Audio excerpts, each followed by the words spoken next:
palakrama. Sejatinya orang berumah tangga. Betul. Jiwa loro manunggal dadi sawiji.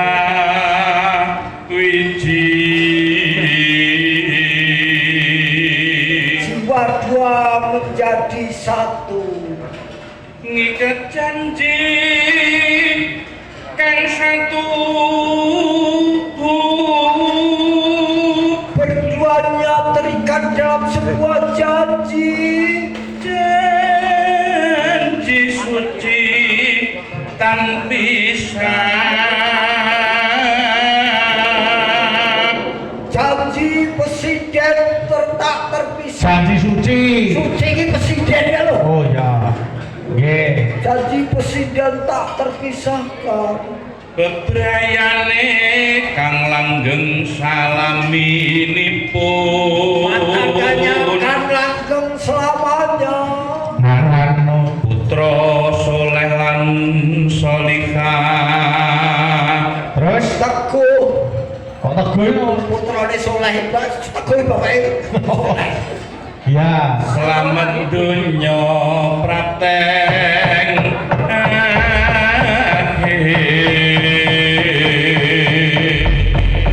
yo langgame Mas Sarmadi monggo yo yektine penganten iku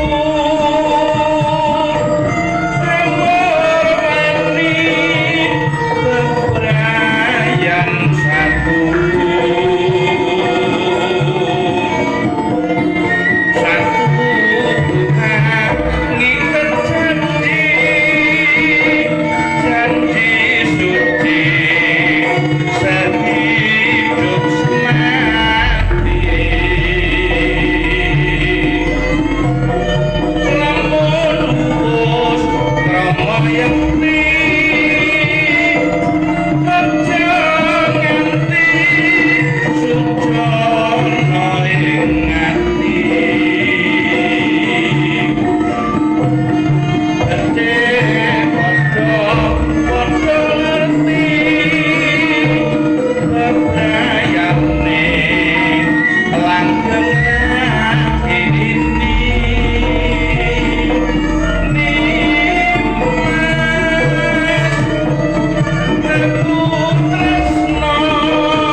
matur nuwun mugi dadi